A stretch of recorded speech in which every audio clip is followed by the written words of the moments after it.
ela é muito importante para nós, como sempre é, e em algumas instâncias um pouco mais relevante agora para a vida da igreja. Eu fiz esse slide, para olhar a data de quando eu fiz esse slide pela primeira vez, não está como estava, mas em 2021 eu lecionei aqui na igreja como seminarista sobre a doutrina da santificação, né? Então esse não é, obviamente, um assunto inédito, mas, como disse aos irmãos do meu julgar, problema de vocês que votaram em mim. Problema de vocês que votaram em mim para ficar na igreja. Agora eu dou aula do que eu quiser também. Penso ser um assunto importante para a nossa vida, para a nossa igreja. Quero falar sobre santificação essa manhã. Vamos orar, meus irmãos? Vamos orar mais uma vez, pedindo ao Senhor que nos dê graça para pensar nesse tema. Deus de amor, queremos louvar o Senhor, Deus. Como é bom poder nos reunir na manhã, Senhor, podermos nos assentar ao redor da Tua palavra e poder colocar o nosso coração no Senhor, Deus. O Senhor conhece a nossa estrutura, Pai. O Senhor sabe das nossas más inclinações. Nós temos lutado e resistido contra o nosso pecado. Nós temos nos esforçado, Deus, no trabalho da santificação, e nós seremos completamente frágeis se o Senhor não operar em nós, se o Senhor não inteirar, não completar, Senhor, na dependência de Ti que nós precisamos, se o Senhor não agir na força que nós dependemos do Senhor. Oramos, Deus, para que o Senhor santifique o nosso coração essa manhã, que essa doutrina se encrave no nosso coração, para que nós amemos ao Senhor e sejamos santos como o Senhor é. Oramos por isso, Pai, pedindo no nome de Cristo Jesus, o nosso Senhor.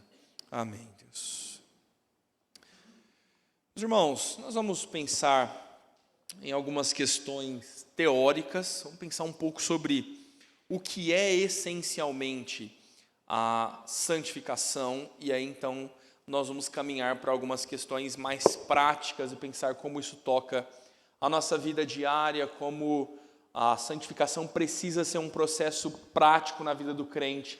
Por isso, nós vamos partir de uma definição e propósito da santificação.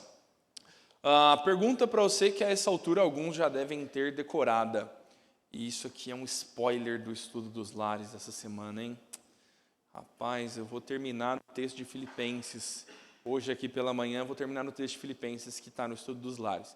Essa não é a razão para você não ir, tá bom? Porque o estudo dos lares vai tocar outras idolatrias do nosso coração lá. Quero ver você falar sobre alegria em Cristo lá com o apóstolo Paulo, pensando nos sofrimentos.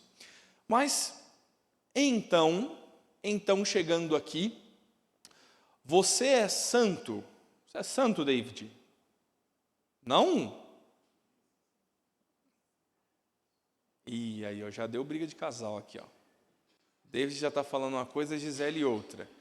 David está dizendo, olha, ninguém é santo. A ideia de que todos nós temos pecados. Aí a Gisele falou assim, eu sou separada. Não, você é casada. Somos santos ou não somos santos? Você é santa, Gisele? Estamos em processo de santificação. Estamos em processo de santificação. Você é santa?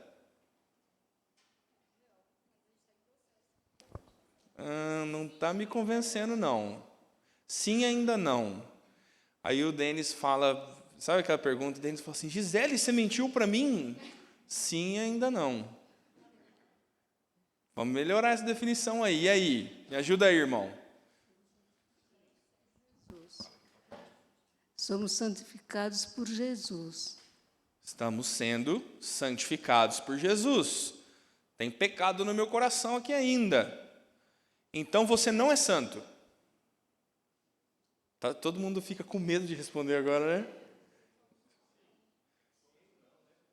O Arsênio está dizendo sim e não. Sim e não. Meu irmão, minha pergunta tem o objetivo de te deixar em dúvida mesmo. Eu quero que ao final dessa aula você tenha uma resposta um pouco mais sólida do que é uma doutrina. Porque a gente está falando a mesma linguagem aqui, mas a gente precisa definir melhor isso. E essa definição não é para você ter assim uma nota teológica no seu coração. Santificação é, 2 pontos. É para que você entenda o teu trabalho e a tua tarefa no processo de santificação do teu coração. Se você não entender isso, você não vai labutar pela santificação. Você vai ter sérios problemas com o seu pecado. Porque estar queimadinho de sol porque você sentou no banco da EBD não vai santificar o teu coração. Você precisa labutar, trabalhar neste longo processo que é a santificação. Então, vamos começar a responder isso aqui. Olha, Mateus 7, nós não vamos ler o texto ainda, todo mundo está afoito, né? Minha Bíblia. Calma, irmão, é só uma citação aqui por enquanto, nós vamos ler muitos outros textos. Mateus 7, de 15 a 20, está nos falando sobre os frutos. A santificação é isso, é algo que passa a acontecer. Eu sou um novo nascido, eu tenho uma nova vida em Cristo, e eu começo a crescer e maturar na fé. O meu coração vai naturalmente maturar e eu começo a dar evidências de santificação. Começa a brotar no meu coração os sintomas de uma vida regenerada. Ora, se a Gisele mentia para o Denis, agora ela parou de mentir. O Denis já está até estranhando isso, né? Mulher mentirosa, né, Denis? Agora melhorou, algo aconteceu. Mas esse processo tem um início. Essa vida cristã que germina e cresce, ela passa a crescer a partir de um momento. Então, houve um tempo em que não havia nenhum sinal de santidade na sua vida. E agora ela passa a existir e começa a crescer. Então, o David e a Maria Helena aqui nos falaram sobre o processo de santificação. Estamos em processo. E ele tem um início. Quando começa a santificação? Quando? O momento exato da santificação, quando começa? Regeneração. Quando eu estava morto nos meus delitos e pecados, Cristo me alcançou, Cristo colocou vida no meu coração, a partir daí eu estou sendo santificado. Se ninguém vai fazer, eu vou fazer a piadinha do ladrão na cruz. Aquele lá não santificou, não deu tempo. Não deu tempo. Converteu, morreu, papum. Aceita Jesus? Aceita. Você morre. Vai lá, sepultado. Hoje mesmo estarás comigo no paraíso.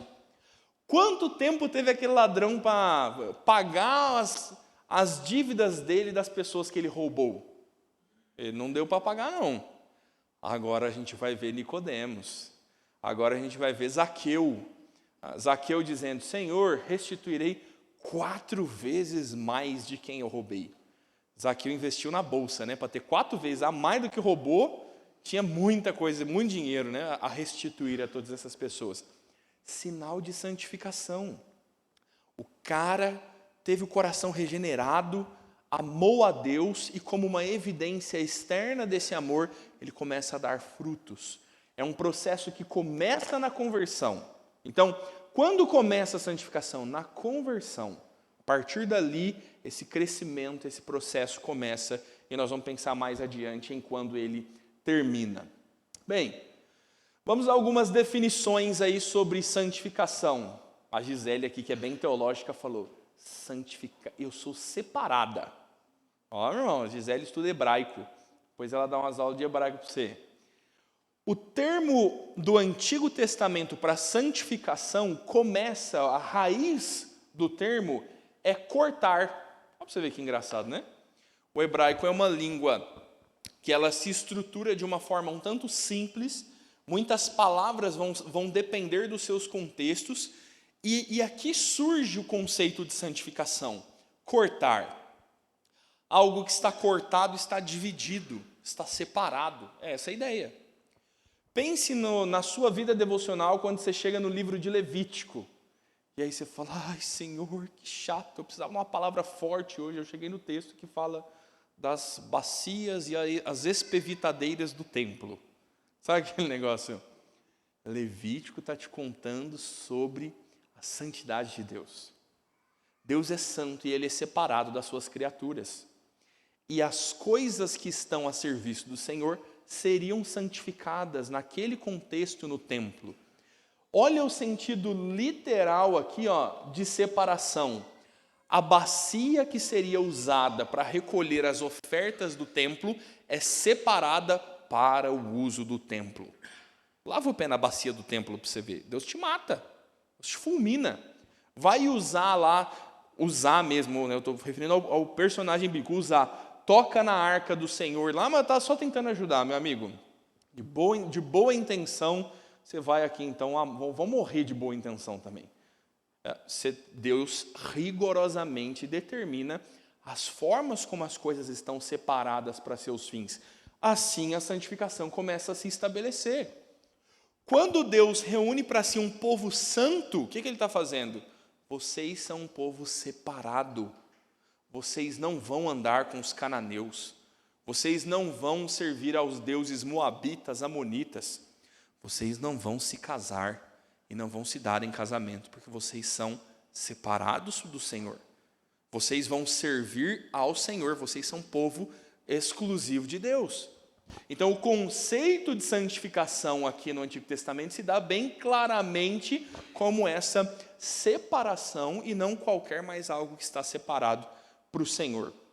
O Novo Testamento não anula isso, meu irmão, mas aqui no Novo Testamento a gente já tem uma separação mais prática do pecado. A gente já tem descrições mais claras de como essa separação vai acontecer.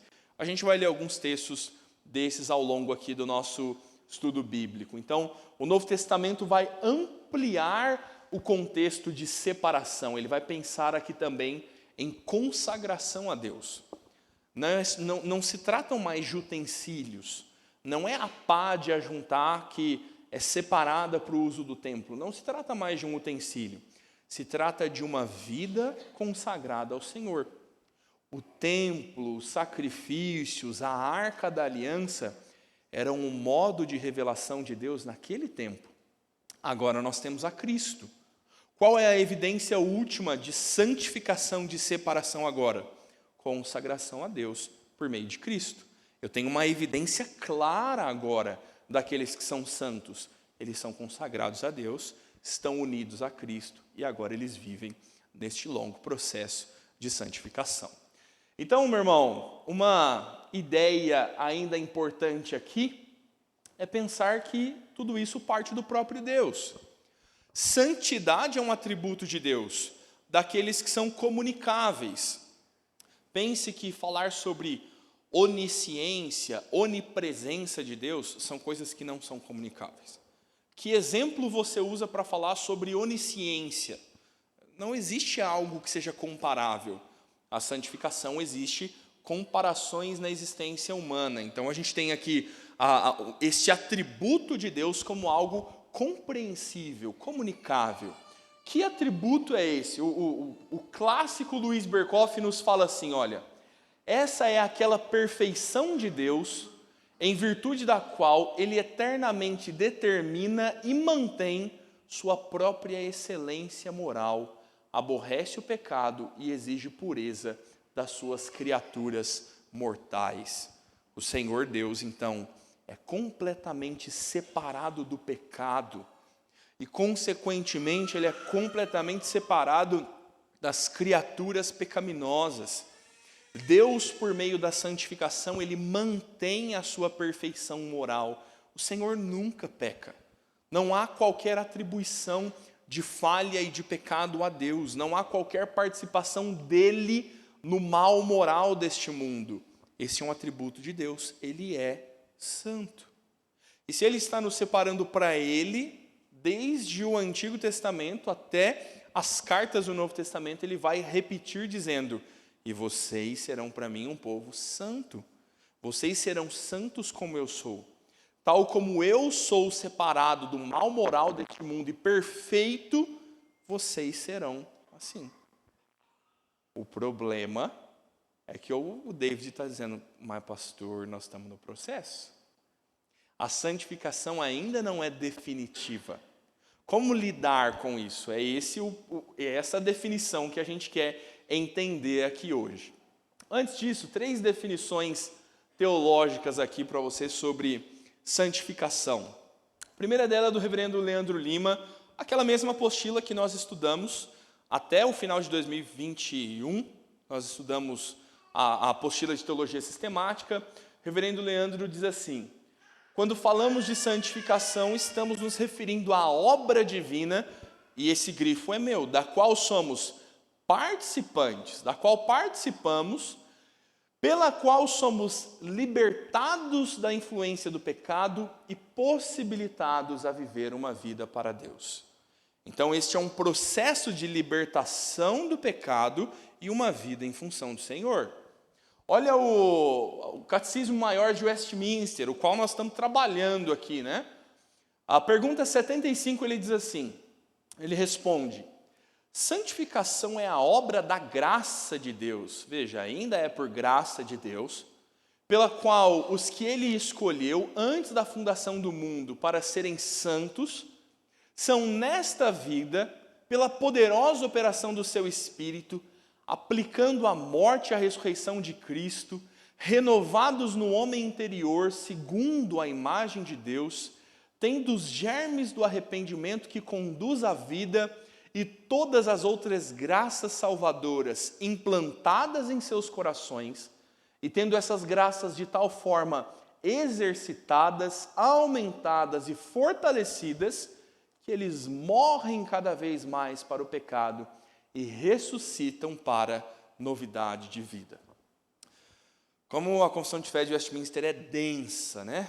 Tem que até respirar para digerir todo o contexto teológico do nosso Catecismo Maior.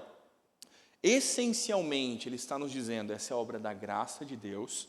Santificação, ainda que haja responsabilidade humana na participação, é Deus quem está fazendo. E Deus determinou antes da fundação do mundo quem são os santos. Aqui nós estamos falando de santificação definitiva. Você é santo, aí a Gisele tem razão. Já. Você é santo? Já sou. Porque eu fui separada por Deus na salvação em Cristo desde a fundação do mundo. Mas você está na perfeita santificação? O processo está completo? Ainda não. Deus olha para você como se você já tivesse chego na linha de chegada. Deus diz para você assim: parabéns, campeão. Você está igual o Corinthians mesmo aqui. Ó. Falta muito para terminar o campeonato. Mas Deus sabe que você será, não o Corinthians, você. Por Deus saber que você será, Ele lhe considera santo por meio de Cristo Jesus, porque essa obra é dele. Mas o processo de santificação é esse que nós estamos falando, é esse que dá tanto trabalho. E aí então a confissão de fé descreve os germes do arrependimento, as graças salvadoras que são implantadas. Recebemos essas coisas na conversão, mas veja aqui a responsabilidade, ó. Elas são exercitadas, aumentadas. As graças salvadoras têm trabalho nosso aí. Salvação é pela inteira graça de Deus. Salvação, meu irmão, é monergismo. Só Deus opera na salvação, Ele faz sozinho. Você não faz nada para ser salvo. Agora que você foi salvo, existe uma vida em resposta à obra do Senhor. E parte desse trabalho é a santificação, da qual Vossa Senhoria é responsável. Por isso tratar nesse assunto aqui de manhã. Nós sabemos da santificação definitiva, sabemos da predestinação de Deus para sermos santos. Mas como nós lidamos na vida cotidiana com a responsabilidade da santificação pessoal, de exercitar as graças salvadoras de Deus. É nesse ponto que nós precisamos trabalhar. E precisamos. Olha a definição do Packer, um excelente teólogo também que nos fala sobre santificação. Ele diz: é um processo educacional planejado e programado por Deus com o propósito de nos refinar, purificar, animar, firmar e amadurecer. Por meio dele, Deus nos leva progressivamente à forma moral e espiritual que quer que alcancemos. Deus está nos conduzindo a esta boa perfeição, processo que nós estamos tratando na santificação. Então, olhe como Colossenses 3, verso 1 a 7, nos mostra uma perspectiva. Esse sim é um texto que nós podemos olhar como um exemplo bem claro de santificação, uma mudança do despir e revestir a dinâmica que Paulo está nos expondo, de quem eu era e quem eu passo a ser a partir de agora. Vamos ler aí Colossenses 3, verso 1 ao 7. Pedir para a Gisele nos ajudar aqui.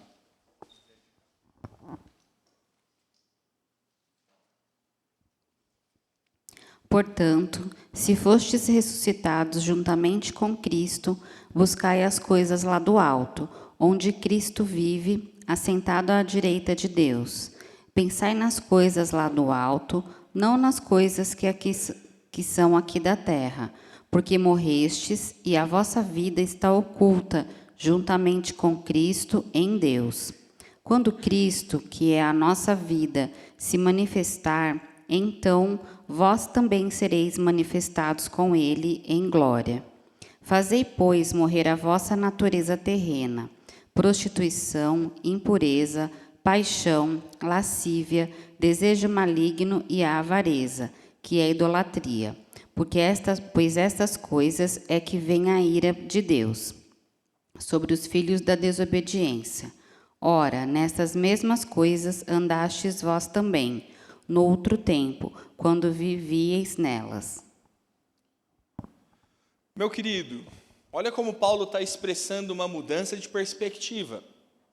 Nós não vivemos mais no pecado, nós não vivemos mais a velha vida. Há algumas ordens agora claras para aqueles que foram salvos. Pensai nas coisas do alto, buscai as coisas do alto de onde Cristo vive. Veja que o texto traz ordens imperativas na primeira pessoa. Na segunda pessoa, está falando para você mesmo.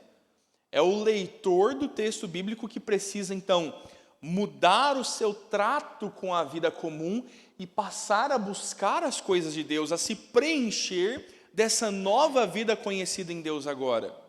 E a sua velha vida, ela não te pertence mais. Você assistia Zorra Total em 2008, que tinha aquela mulher que falava assim, isso não te pertence mais. Se você ria, eu vou saber que você era muito ímpio, que naquela época quem assistia Globo era do capeta mesmo, que passava umas novelas terríveis, né? Meu irmão, essas coisas já não pertencem aos crentes. Paulo vai descrever os pecados, dizendo, a prostituição, a pureza, o desejo maligno, a avareza, fazei morrer estas coisas. Não é uma coisa simples. A gente assistiu uma série essa semana em que o protagonista estava numa tensão porque ele tinha que matar o bandido e ele estava tentando não matar o bandido, né, amor? E é muito curioso aquilo, o bandido estava lá, de frente dele, e ele estava pensando assim, mas será que esse bandido não... Será que ele não muda? Aí ele conversa com o coadjuvante dizendo assim, você conhece melhor o bandido, tem uma possibilidade de repente, ele começar assim, a considerar melhor as coisas e mudar, e a gente poder, sabe, dar uma segunda chance para ele, e ele está numa longa negociação. É engraçado que o coadjuvante vira para ele e fala assim, tá, você quer dar uma segunda chance para ele se libertar e matar a gente e a nossa família? Aí ele fala, tá, vou matar ele. E ainda ele vai negociar com o bandido, dizendo assim, olha, você faria diferente se eu te desse uma segunda chance? Você faria diferente, né? Até o momento em que ele percebe que o bandido tem uma arma escondida e tenta matar ele, aí ele então finalmente mata o bandido antes de ser morto e sai todo estrupiado, todo esfaqueado. Meu irmão, estou eu assistindo sério lá em casa e falando assim, ó nós aí, ó nós aí negociando com o pecado. Ó nós aí, falando assim, Senhor, mas será que isso não é lascívia que está no meu coração, Senhor? Eu só sou muito amigo daquela moça, não é que eu desejo ela para mim.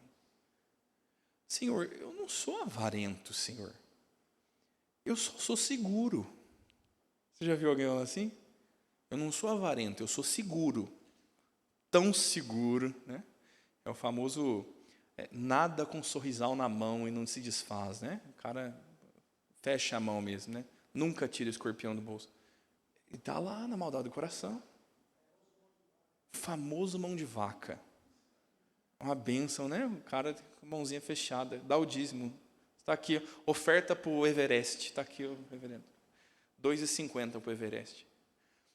Meu irmão, a gente vai negociar com o pecado. Esse aqui, meu irmão, é o problema da santificação. Existe uma nova perspectiva que precisa fazer morrer a velha natureza. Essas coisas não podem existir mais. E elas são sutis. Olhar para o texto bíblico e dizer, prostituição, eu não, imagina, mais nunca. Mas olha aqui, avareza é idolatria, o texto está dizendo. Avareza é idolatria. E não é rico que é avarento, não. A gente acha que rico é aquele tio-avô, sabe, que tem 8 fazendas e não dá nenhuma para a gente. Oh, que tio-avô malvado. Não é ele que é avarento, não. Avarento somos nós, no pouco dinheiro que a gente tem. Não precisa ser rico para ser avarento. E o texto está dizendo que a avareza é idolatria. Você ama mais o seu dinheiro do que o Senhor, você idolatra o dinheiro. E esses perigos são sutis. E se nós não declararmos guerra contra ele, se nós não fizermos morrer, se você assumir essa figura do protagonista dizendo, vamos dar uma segunda chance para ele. Se você for salvo, você vai vencer o teu pecado, porque é Cristo que faz isso. Mas você vai sair todo estrupiado. Vai negociar com o pecado, você vai sair todo ferido. Isso é natural de acontecer. Fazei morrer cada uma dessas coisas. Nessas coisas andastes vós outrora nelas, noutro tempo quando vivieis nelas.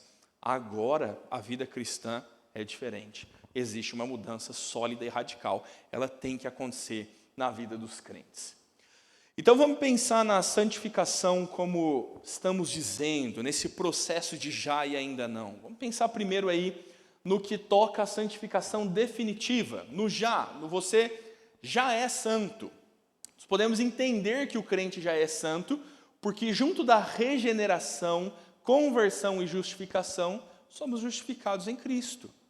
É parte da obra salvadora Deus já nos considerar santos. Veja 1 Coríntios, capítulo 1, verso 2, Paulo escrevendo, a igreja de Deus que está em Corinto, aos santificados em Cristo Jesus, chamados para ser santos, com os que todos os lugares invocam o nome do nosso Senhor Jesus, Senhor deles e nosso. Paulo está falando com gente que já é santa. Quer dizer que os crentes de 1 Coríntios não pecam? Lê o capítulo 5. Paulo está dizendo que há quem se atreva a dormir com a mulher do seu próprio pai. No seio da igreja, havia um jovem, imagino eu, pelo menos mais jovem do que o pai, que mantinha relações com a sua madrasta. Olha para você ver. Ai, que absurdo, pastor. Se a gente soubesse disso, a gente resolvia. Todo mundo sabia, ninguém falava nada. Essa era a bronca de Paulo. Paulo está dizendo, expulsem esse iníquo do meio de vocês, julguem o pecado. Então, é uma igreja problemática. É uma igreja que tem pecados a serem tratados. A igreja de Corinto tem muitos problemas com heresias, confusões na igreja pelo dom de línguas. A primeira carta vai falar sobre isso. Vários problemas ali sendo tratados. Agora, isso não anula o fato de que Cristo os faz santos. A santificação, meu irmão, é obra em última instância do Senhor. Se não fosse o Senhor, nenhum de nós seria. Então, Paulo está tratando essa turma aqui, como santificados, aos que já estão santificados em Cristo Jesus. Olha como que na conversão existe esse rompimento com a velha vida. Existe essencialmente uma mudança. Você estava morto e agora está vivo. E essa é a sua santificação pontual. A santificação nos apresenta a morte para o pecado e a vida para Deus. Olha a definição do Anthony Huckman. Não é só um rompimento com o pecado, mas uma definitiva e irreversível união com Cristo na sua ressurreição. Uma ressurreição por meio da qual o crente é habilitado a viver em novidade de vida, por causa da qual ele se tornou uma nova criatura. Por que você já é santo? Porque você já tem a Cristo. Porque essa santidade ela está presente no Senhor Jesus e ela é atribuída a nós na nossa união com Cristo. Já não sou mais eu quem vive, é Cristo quem vive em mim. É aquela velha ilustração que os crentes gostam tanto, dizendo, quando Deus olha para nós, Ele vê Jesus. Já ouviu isso? Estamos falando sobre união com Cristo. Deus considera que somos santos por causa do seu Filho, que é santo. E agora então que eu estou unido a Ele, diz o Huckman, eu estou habilitado, estou capacitado a um processo de santificação, que antes eu não estava. Sem Cristo, meu irmão, não tenho esperança em você. Com Cristo eu continuo sem esperança em você, mas eu tenho esperança em Cristo. Cristo faz o negócio acontecer. E é aqui que a gente tem que pôr no nosso coração. Ele vai nos santificar. Os nossos esforços fracos e insuficientes vão ser complementados ou suplementados, né, pelo que Cristo está fazendo. E aí haverá, então, alguma chance da santificação acontecer. Mas você já é santo quando você morreu para o pecado, quando você foi unido a Cristo na sua ressurreição. Então, essa morte do velho homem é, afinal, um tanto clara para nós. Olha aí 2 versos, né, 2 textos nos falando sobre isso. Fomos sepultados com ele na morte pelo batismo, para que, como Cristo foi ressuscitado dentre os mortos para a glória do Pai, assim também andemos nós em novidade de vida. Olha a linguagem de Paulo dizendo, como Cristo morreu, o velho homem morreu. E como Cristo ressuscitou, nós ressuscitamos para a novidade de vida. Você já não é quem era mais. Agora você precisa ser uma nova criatura. Se de fato você foi convertido, as coisas velhas se passaram, eis que tudo se fez novo. Olha a 2 Coríntios. Ele morreu por todos, Jesus, para que os que vivem, não vivam mais para si mesmos, mas para aqueles que por eles morreu e ressuscitou. Assim nós que daqui por diante a ninguém conhecemos segundo a carne, e se antes conhecemos Cristo segundo a carne, já agora não o conhecemos deste modo. As pessoas são de fato novas. As pessoas já não devem ser mais conhecidas pelo que eram, porque a morte do Senhor Jesus sepultou o velho homem. Nós o afogamos nas águas do batismo. E aí Lutero diz que o miserável do velho homem sabe nadar, né? Você vai ter que lidar ainda com o teu velho coração. Mas há uma novidade de vida aqui. Precisa haver, meu irmão. Esse é o ponto. Lembra da minha referência lá no começo sobre pelos frutos conhecereis a árvore, texto de Mateus 7.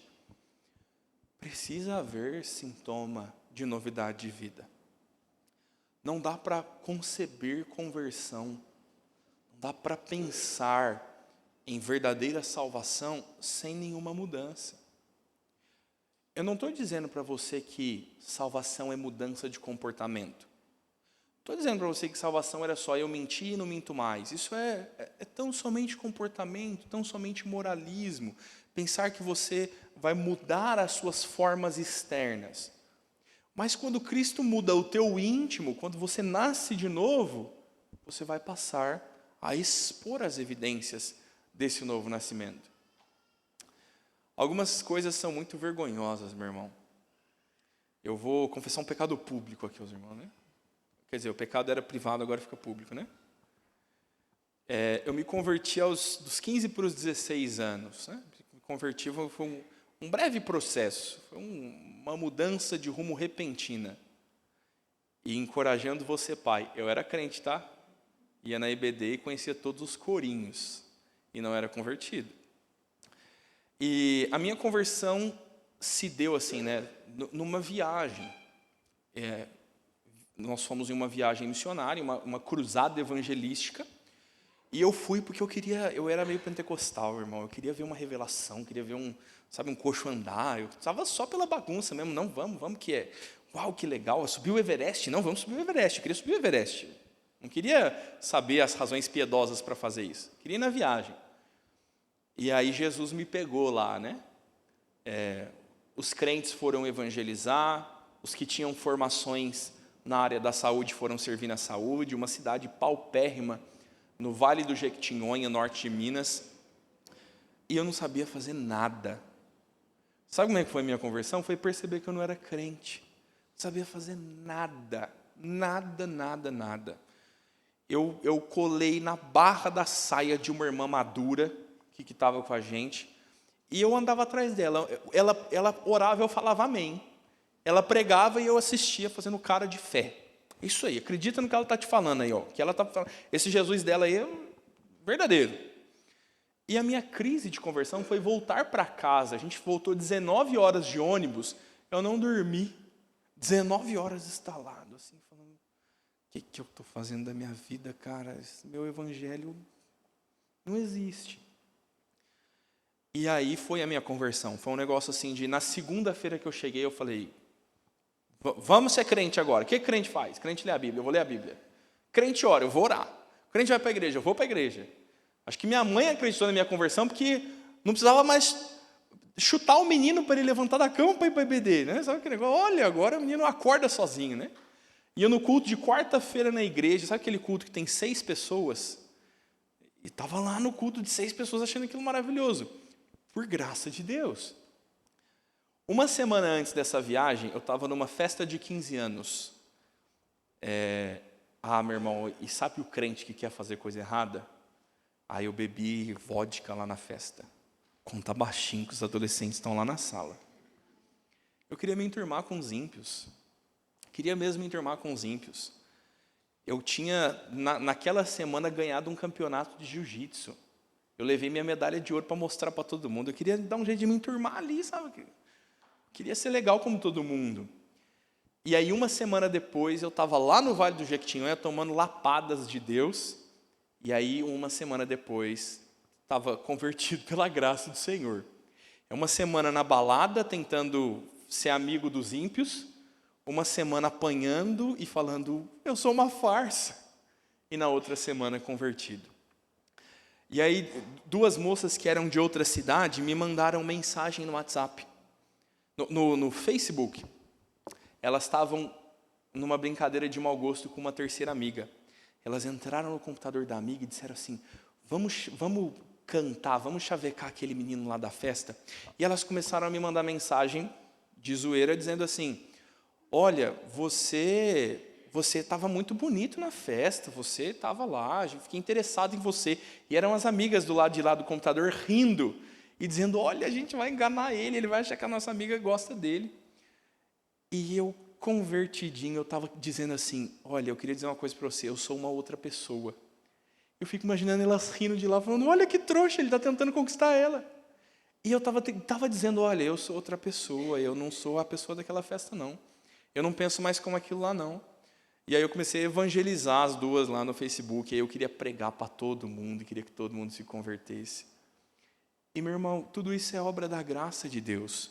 E como essas coisas têm que acontecer.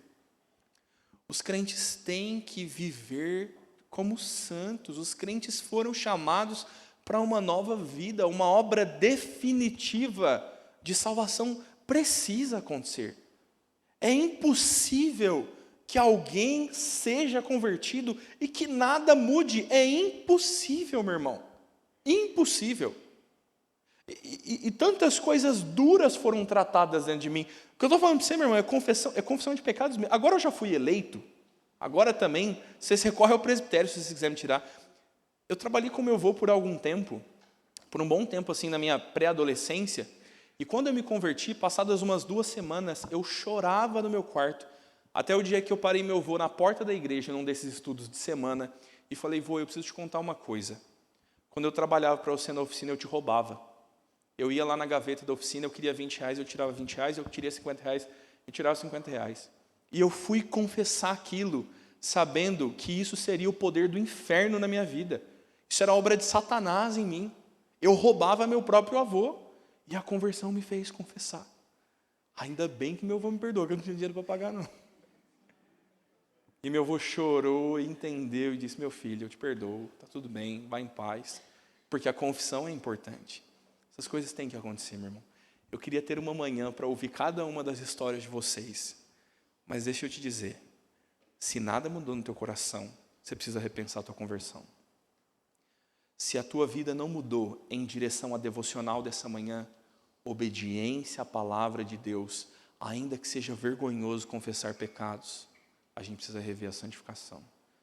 Se você vive negociando com os vilões da tua vida, com os teus pecados, a gente precisa rever o que a gente pensa sobre santificação. O velho homem foi morto, precisa haver uma novidade de vida. O Senhor precisa nos restaurar, precisa nos santificar.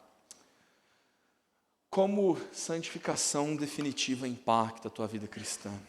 Como é que isso te dá força e vigor para mexer as coisas daqui para frente?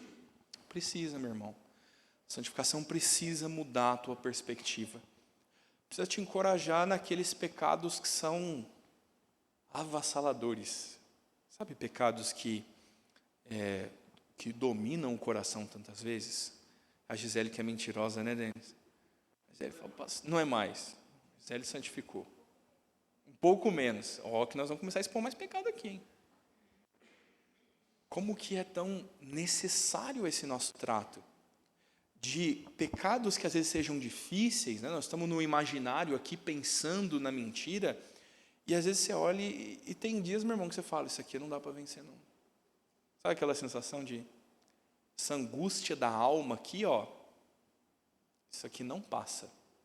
Esse pecado meu aqui não resolve. Fala para Jesus isso.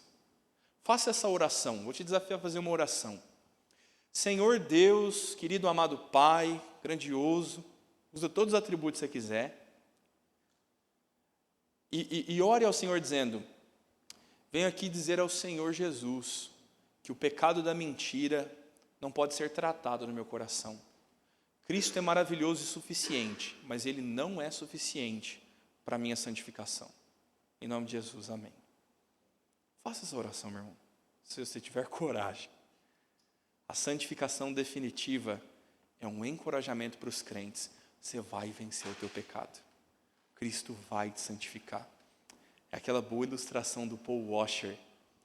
Eu já contei isso na igreja até recentemente, mas ela é muito boa. O Paul Washer disse que cresceu numa fazenda e que era aqueles meninos aprendiz de peão, calçava botina, jeans e vivia todo sujo de terra, correndo pela fazenda, ajudando, brincando. Ele disse que um belo dia ele chegou em casa, sujo dos pés à cabeça de terra, botou a mão na cintura e disse assim, mãe, hoje eu não vou tomar banho. E a mãe dele olhou para ele e gentilmente disse assim, Paul, uma coisa eu sei, que essa noite você vai brilhar. Essa noite você estará limpo. Eu quero saber se você vai tomar banho ou se eu vou te dar banho. Meu irmão, eu tenho uma certeza, se você é salvo, Deus vai te limpar. Se você é convertido, Deus vai expurgar os teus pecados, porque Cristo é suficiente. Se encoraje na santificação definitiva. Se encoraje em saber que Cristo vai fazer essa obra porque Ele é. Ele é suficiente. Mas o meu conselho agora é, vamos pensar na santificação progressiva? Porque se Deus te esfregar, vai doer. Porque se você não se limpar na piedade e na obediência da palavra, o Senhor corrige o filho que ama. E Ele vai pegar essas suas costas cracudas e Ele vai te esfregar com a força de uma mãe. Sabe aquele negócio? Sua mãe já te deu banho? Vamos pensar um pouco na santificação progressiva. Porque essa é a parte do que a gente está dizendo da nossa responsabilidade. É aqui que o negócio fica bem, olha, Deus te salvou pela graça, a salvação é monergista, mas a santificação tem participação nossa. A santificação é nossa responsabilidade de trabalhar, labutar por esse processo. A santificação é uma demonstração visível de uma realidade invisível. Charles Hodge diz assim, portanto, a santificação consiste em duas coisas. Primeira, a eliminação progressiva dos princípios do mal que ainda infectam a nossa natureza. e a destruição do seu poder. A segunda, o crescimento do princípio espiritual até controlar os pensamentos, sentimentos e atos, conforme a alma segundo a imagem, e conformar a alma segundo a imagem de Cristo. Charles Hodge está dizendo, em outras palavras, o que o próprio texto de Colossenses nos diz na continuação. Paulo diz que é o despir-se do mal, despir-se da maldade como quem arranca uma velha roupa e revestir-se da nova vida em Cristo. É o deixar a mentira e revestir-se da verdade. É o deixar o adultério e revestir-se da fidelidade. É o deixar a mesquinharia, a avareza e revestir-se da generosidade. É o fazer morrer os poderes malignos do pecado, é o resistir contra os males que estão no coração do crente e se revestir agora das bênçãos do Senhor. Você vai vencer o mal e você não vai ficar à toa. Sabe aquele negócio? Limpei o coração, agora estou neutro. Não, meu irmão, o Senhor vai ter um bom trato, uma boa responsabilidade sobre a qual os crentes vão trabalhar, né? Eles vão crescer nesses princípios espirituais até que eles dominem os seus pensamentos, sentimentos e atos, até que seja natural agir pela vontade de Deus e vencer as velhas práticas do pecado. Olha algumas passagens que nos falam sobre santificação progressiva. Vamos ler algumas delas. Pedir a alguns irmãos aqui que nos ajudem. Maria Helena, você pode ler, por favor, Romanos? Romanos 6, verso 10 a 19. Pedir para o Denis ler para nós aqui Colossenses 3, verso 8 a 17. E pedir para o Davi ler Efésios 4, do verso 7 ao verso 24. Olha como a santificação é então contínua, progressiva, a descrição do texto. Romanos 6, 10. Pois quanto a ter morrido, de uma vez para sempre morreu para o pecado, mas quanto viver, vive para Deus. Assim também vós considerai-vos mortos para o pecado, mas vivos para Deus em Cristo Jesus. Não reine, portanto, o pecado em vosso corpo mortal, de maneira que obedeçais às suas paixões, nem façais cada um os membros do seu corpo ao pecado, como instrumento de iniquidade, mas oferecei-vos a Deus como ressurretos dentre os mortos, e os vossos membros a Deus como instrumentos de justiça. Porque o pecado não terá domínio sobre vós, pois não estáis debaixo da lei, e sim da graça. E daí, havemos de pecar porque não estamos debaixo da lei, e sim da graça? De modo nenhum. Não sabeis que daquele a quem vos ofereceis, como servos para obediência, desse mesmo a quem obedeceis, vós sois servos, seja do pecado para a morte, ou da obediência para a justiça.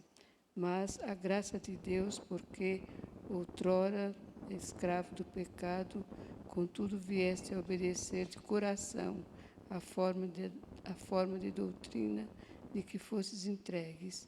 E, uma vez libertados do pecado, fostes feitos servos de justiça.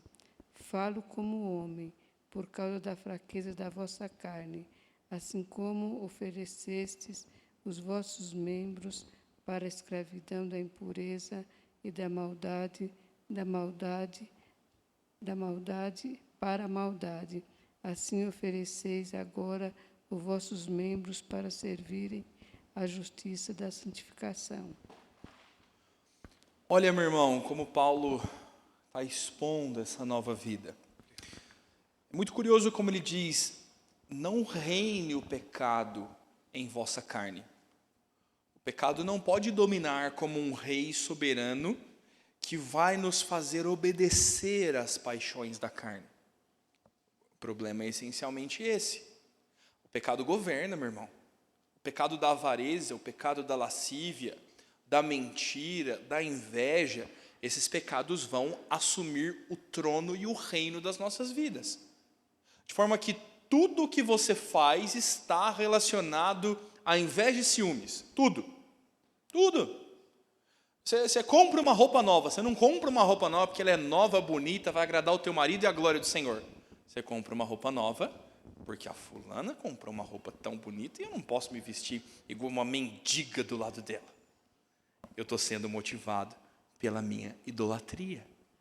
Você vai fazer este caminho e não aquele caminho na volta para casa, porque você está pensando, se eu for por esse caminho, eu vou passar em frente àquela loja que tem aquela atendente bonita, pelo menos eu posso olhar de longe. Não é pecado, né? Não estou adulterando. O pecado reina, meu irmão, e ele faz você obedecer a ele. Ele toma todas as esferas da vida, ele é dominador. E por isso Paulo está dizendo, não reine, não ofereça os membros do seu corpo, o seu pensamento, os seus esforços, suas atitudes, não os ofereça em favor do pecado. Vocês foram libertos do pecado. Os ímpios não conseguem resistir ao pecado. Os ímpios estão presos no seu próprio pecado. Mas Cristo nos libertou pela graça. Agora você pode resistir ao teu pecado. Estamos na graça. E Paulo antevê o argumento dizendo, e daí, havemos de pecar porque estamos na graça? Sempre tem algum espertinho para dizer, né? Se estamos na graça, então comamos e bebamos porque amanhã morreremos. Paulo está dizendo, não. Se nós estamos na graça, com o mesmo empenho que oferecemos nossos corpos e nossos membros para a maldade, e fomos servos da maldade, agora muito mais nós ofereceremos nossos membros, nossos corpos, nossa vida ao Senhor para a santificação, com muito mais empenho. Nós éramos escravos do pecado, agora somos escravos de Cristo. Nossas vontades, o reino da nossa vida agora é de Jesus. E agora então a nova vida é viver para servi-lo.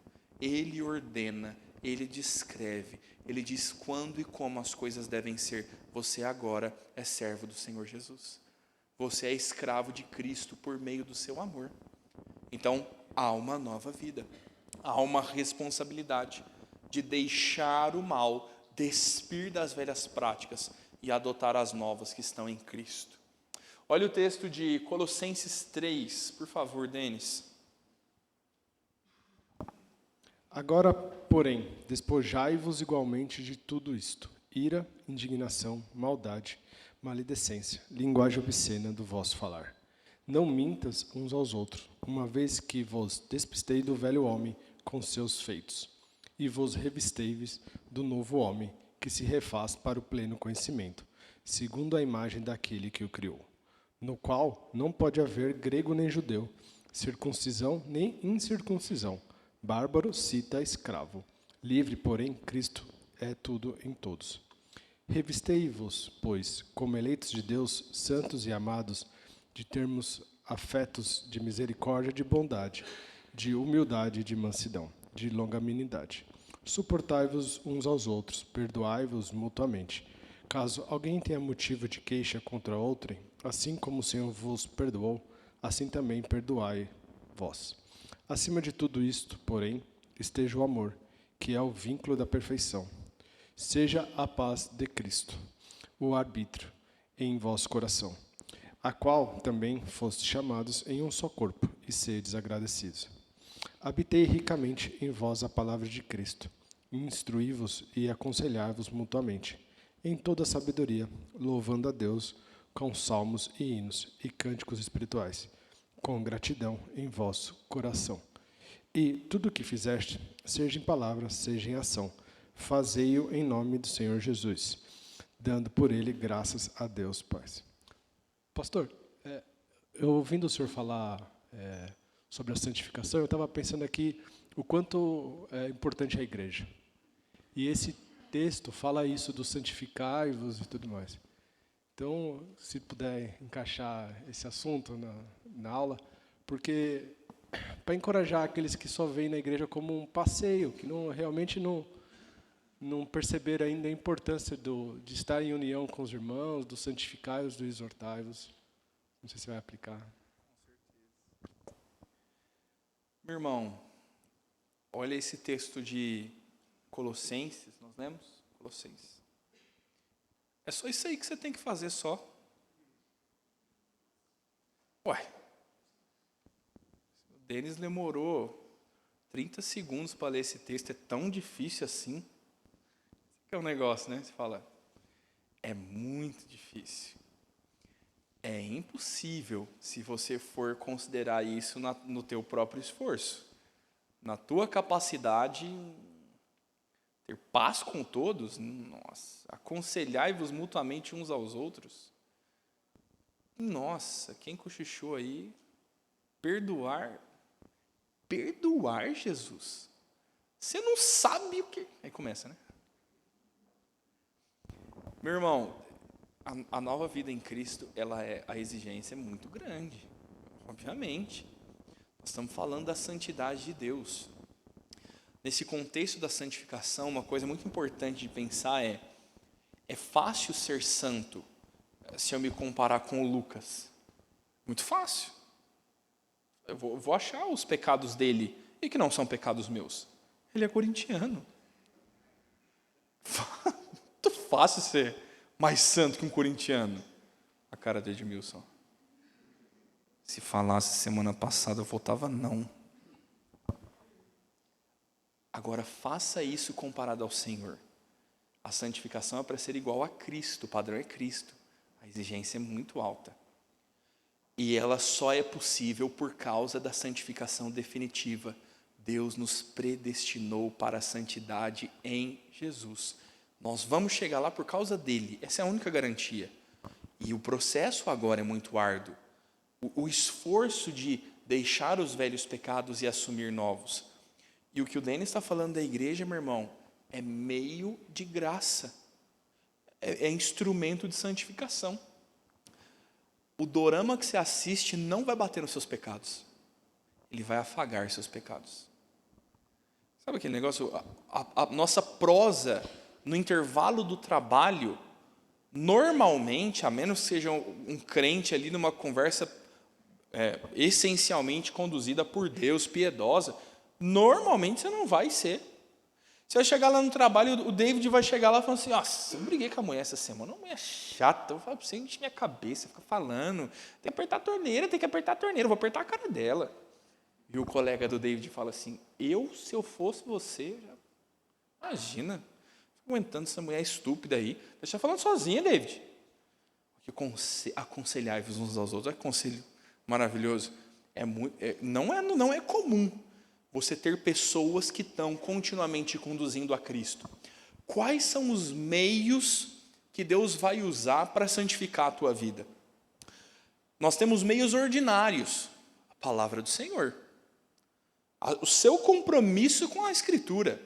Quanto você lê a Bíblia e você compara a sua vida com este bom espelho para perceber, está ruim para mim, eu preciso de Cristo, eu preciso mudar isso aqui. Com que assiduidade você se encontra com a palavra de Deus a ponto de poder perceber os seus pecados nela.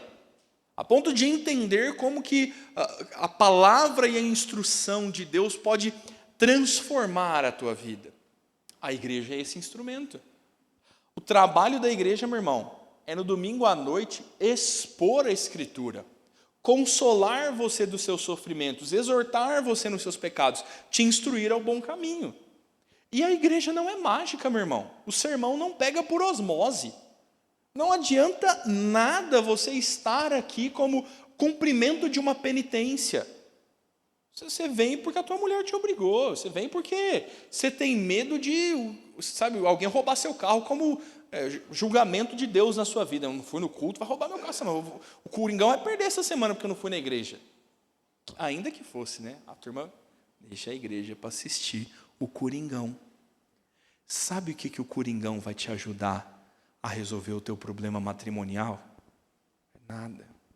A palavra de Deus é que vai te ensinar. E se você nega a palavra de Deus, se você não conhece os princípios que te instruem a boa vida com Cristo, como? Como que você vai? Se você não tem um crente aqui na igreja para aconselhar mutuamente uns aos outros, para orar uns pelos outros, se você não tem um crente para pegar no teu ombro e falar, ô campeão, você está sumido, hein, cara? Pô, o que está acontecendo?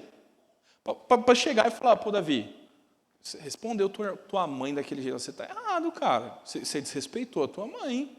Se você não tem um crente para te puxar a orelha, se você tiver a expectativa de andar sozinho, viver sozinho, conseguir sozinho, a igreja é meio de graça, meu irmão. A igreja é instrumento de Deus para a santificação dos crentes. Você quer um consolo bom? Vai ter um conselho nessa igreja pronto a te disciplinar. Isso é graça de Deus. Eu sou grato ao Senhor, porque meus pais passaram por crises quando eu ainda era um bebê. E na disciplina de Deus, pela instrumentalidade do conselho, a minha casa continua no Evangelho. Eu sou grato a Deus pelos homens que disciplinaram meus pais. Louvado seja Deus por isso. O seu trabalho é disciplinar o teu próprio coração. A igreja vai te ajudar se você falhar. Se você se desviar do caminho, os crentes estão aqui, a palavra de Deus está aqui. E deixa eu te contar um segredo, eu tenho um gabinete pastoral. Vai lá, nós abrimos uma caixa de ferramenta lá. Vamos ver como a palavra de Deus pode tratar problemas e crises específicas do teu coração. Instrumento de Deus para a nossa santificação. Eu não vou na igreja, eu não gosto de ficar falando da minha vida para os outros. Não tem problema não, meu irmão. Esses são os meios ordinários, os meios determinados pela palavra. Agora, os meios extraordinários, sabe o que Deus vai usar para santificar você? Tudo. Vai usar teus filhos para santificar você. Os meninos vão sapatear nos ídolos do seu coração. Ele vai usar o teu patrão, ele vai usar as tuas privações, ele vai usar as doenças, ele vai usar o medo desesperador do teu coração. Você vai assistir o noticiário de Santa Catarina e você não vai dormir, porque o teu coração está pecaminosamente afastado do Senhor e tendo medo da morte como não deveria ter. E Deus vai permitir que você ande com medo para que você se volte para Ele em santificação e Ele te corrija. Deus vai usar tudo para te santificar. Não, pastor, eu não. Deus não tem feito isso comigo. Estou distante da igreja e minha vida está bem, está tudo bem. As coisas que eu não quero me submeter, eu não me submeto e está tudo bem. Eu acho que você é um ímpio. Eu acho que você é um réprobo. Deus não tem compromisso com os ímpios. Deus não corrige ímpios. Ele os julgará no dia do juízo. Se Deus não está te santificando, se você está no marasmo e está tudo bem, meu irmão, ou Deus vai te pegar em breve, ou você não é crente. Porque os crentes, Deus os santifica pelo meio que for. Deus expõe os nossos pecados como quem esfrega o pé no fundo de um rio barrento. Deus faz levantar aquela borra de sujeira, porque Ele quer tratar, porque o objetivo dEle é nos fazer santos como Ele é. Ele não vai deixar a gente crente viver de qualquer forma. Deus trata os crentes. Isso é um benefício, mas quando a tua mãe te esfrega, dói. Então, meu irmão, avalie o teu coração. Olha como está andando a tua vida cristã. Leve a sério. Não vem domingo aqui assistir o culto, não. Vem prestar o teu culto ao Senhor.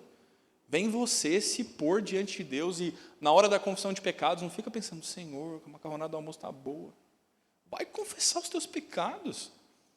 Vai tomar um caderninho e anotar o sermão pensando, nossa, isso aqui eu preciso tratar.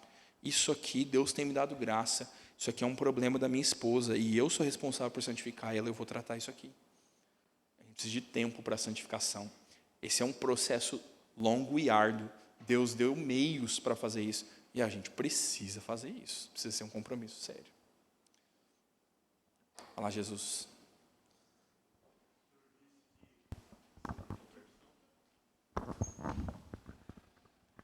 A conversão não é quando eu choro, e sim quando eu mudo de vida, né? Existe essa expressão da conversão, né? Nesse ponto. Meu irmão, a turma chora de remorso também, tá? Nem todo choro é... Às vezes você vê a Gisele chorando lá porque mentiu. Ela não está chorando porque ela pecou contra o Senhor, ela está chorando porque ela foi pega na mentira dela, agora vai ter que se explicar. Você vai sair daqui como mentirosa hoje, hein, Gisele? Mas nós precisamos de mudança, essencialmente. Não, as lágrimas de crocodilo, como diz o nosso ditado, né? Chora enquanto mastiga a presa, não vale muita coisa. E olha, Jesus, eu poderia até pensar, e eu gosto de pensar isso, que talvez você engane o pastor, sabe aquele negócio? Aí a Gisele vai lá no meu gabinete e chora lá, e aí o conselho vai disciplinar ela, porque ela comprou uma casa escondida do dente. Não, mentira, ela estava jogando no Sportbet, estava jogando no Bet, estava apostando no Corinthians lá, e gastou as economias da família. E o conselho vai disciplinar, e a Gisele chora.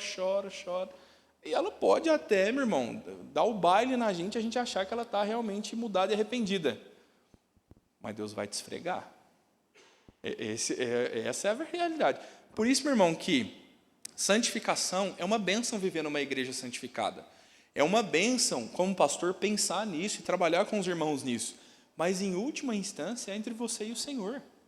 Deus vai cobrar de você. Deus vai tratar com você. Aquele que está de pé, veja para que não caia, porque é no nosso coração que o negócio vai apertar. E aí não dá para esconder do Senhor. Eles são das motivações, eles são do íntimo. Aí aqui o negócio se aperta um pouco mais. Vamos ler o texto de Efésios, por favor. Vai lá, Davi. Isto, portanto, digo e no Senhor testifico, que não mais andeis como também andam os gentios, na vaidade dos seus próprios pensamentos, obscurecidos de entendimento, alheios à vida de Deus por causa da ignorância que vivem, pela dureza do seu coração, os quais, tendo se tornado insensíveis, se entregaram à dissolução, para com avidez cometerem toda sorte de impureza. Mas não foi assim que aprendestes a Cristo. Se é que, de fato, o tendes ouvido e neles fostes instruídos, segundo é a verdade em Jesus, no sentido de que, quanto ao trato passado, vos despojeis do velho homem, que se corrompe segundo as concupiscências do engano, e vos renoveis no espírito do vosso entendimento, e vos revistais do novo homem, criado segundo Deus, em justiça e retidão, procedentes da verdade. Meu irmão, eu vou só até aqui, não vou ler o texto de Filipenses 2. Vai lá no grupo dos lares, para você continuar o assunto. Vai lá, segunda-feira no Arsênio, terça-feira o William Maiara, quarta-feira o Paulo e a Carla e quinta o Jorge e a Silvinha. Vai lá que vocês vão discutir lá sobre desenvolvimento da salvação. Desenvolver a vossa salvação com temor e tremor, porque de Deus é o querer e o efetuar. Esse é um texto que toca bastante a nossa aula hoje. Deixa eu desfechar essa aula aqui, pensando nessa nossa última leitura de Efésios. Nós não somos como os ímpios. O que é natural dos ímpios é entregar-se. Os ímpios se rendem ao pecado, para com avidez cometer toda sorte de impurezas. Os ímpios vão de mal a pior, meu irmão. E quando você acha que não dá para piorar, vem alguém e piora. Sabe aquele negócio? É o tipo de coisa que o brasileiro tem alguma instância já acostumado, né? A gente está vendo as tragédias do Sul e a gente está chorando e falando, Senhor, dá para piorar? Dá. Aí daqui a pouco vai vir a notícia de que a verba que teria salvado tantas vidas foi desviada por algum político, alguma empresa no meio do caminho. Certeza que isso vai acontecer. Sempre aconteceu. Aconteceu no Covid. As pessoas estão morrendo e dá para piorar. Os ímpios vão com avidez, com empenho, cometer toda sorte de pecados. Olha isso aqui, meu irmão. Os ímpios são obscurecidos no seu entendimento. O ímpio não percebe o pecado e ele não quer perceber. O ímpio quer viver no aconchego de uma vida obscura. Os pecados, quando eles são anônimos, quando eles não são denunciados pela palavra de Deus, eles são até confortáveis. Quando você peca silenciosamente, ninguém te descobriu, e você entrega o teu coração ao pecado. A Escritura está nos advertindo, dizendo, os ímpios é que vivem assim. Minha preocupação, meu irmão, é que eu não sondo o teu coração. E, na verdade, isso não é uma preocupação. Minha preocupação é com a tua vida, e não com o teu pecado oculto. Mas eu me importo com você. E eu penso que você precisa considerar as questões que estão ocultas no teu coração. Quais são as questões em que o teu pensamento está obscurecido e você está entregue ao teu pecado? A Escritura tantas vezes fala sobre a cauterização da mente. Aqueles que já pecam de forma tão natural que aquilo já nem parece errado. Você sabe a pessoa que fala palavrão igual fala bom dia? Bom dia. E aí quando você fala, que linguagem é essa? O argumento normalmente vem, mas isso nem é palavrão. Tá, tudo bem, o negócio está nivelado. Mas com que intenção do coração você xinga alguém? Pode chamar de filho de Belial, né? Os palavrões gospel, chama lá mula de Jezabel, né? Mula de Balaão, chama dos palavrões gospel, com ódio no teu coração. E às vezes o ódio já pacificou. A falta de perdão, o orgulho, eles já estão pacificados. Eu convivo bem com meus pecados. Meu irmão, eu queria que você repensasse nessa manhã, porque o Senhor nos chama à santificação. O Senhor vai purificar seu povo. Os crentes vivem separados do pecado. Se você peca tranquilamente, isso não te incomoda, você está vivendo longe do Senhor. Eu não sei se você nunca foi convertido ou se você é convertido e está de tal modo afastado que não se importa. Que Cristo te dê graça essa manhã para repensar a tua vida, para se despir desse velho comportamento e se revestir da nova vida em Cristo. Os crentes precisam andar nesse caminho. A razão de trazer essa aula é esse desafiar do teu coração. Você não vai escrever uma confissão, você não vai anunciar publicamente. Talvez o teu esposo, a tua esposa, teus filhos não saibam da conclusão disso aqui. A preocupação dessa aula é pôr o teu coração perante o Senhor e pensar sobre a sua santidade e como você tem se esforçado pelos meios dados por Deus para santificar o teu coração. Pense nisso, meu irmão, reflita nisso. É essa, em suma, a minha preocupação em falar desse assunto e nos chamar à boa vida com Cristo. Vamos orar mais uma vez para nós encerrarmos. Pai de amor e de bondade, nós queremos agradecer o Senhor, Deus, pela bênção da Tua palavra, pelo privilégio, Deus, de ser considerados santos em Cristo. Te louvamos, Deus, porque sabemos o quanto nós somos indignos disso. Sabemos quanto o nosso coração é por natureza incapaz, Senhor, e nós não merecíamos, Deus, tamanho esforço do Senhor em nos moldar, tamanha paciência do Senhor, Deus, em nos santificar. E nós te agradecemos, porque o Senhor não desistiu de nós, porque o Senhor nos considera os santos que nós ainda não somos. Te agradecemos, Deus, porque o Senhor nos prometeu um dia nos ver livres do pecado completamente.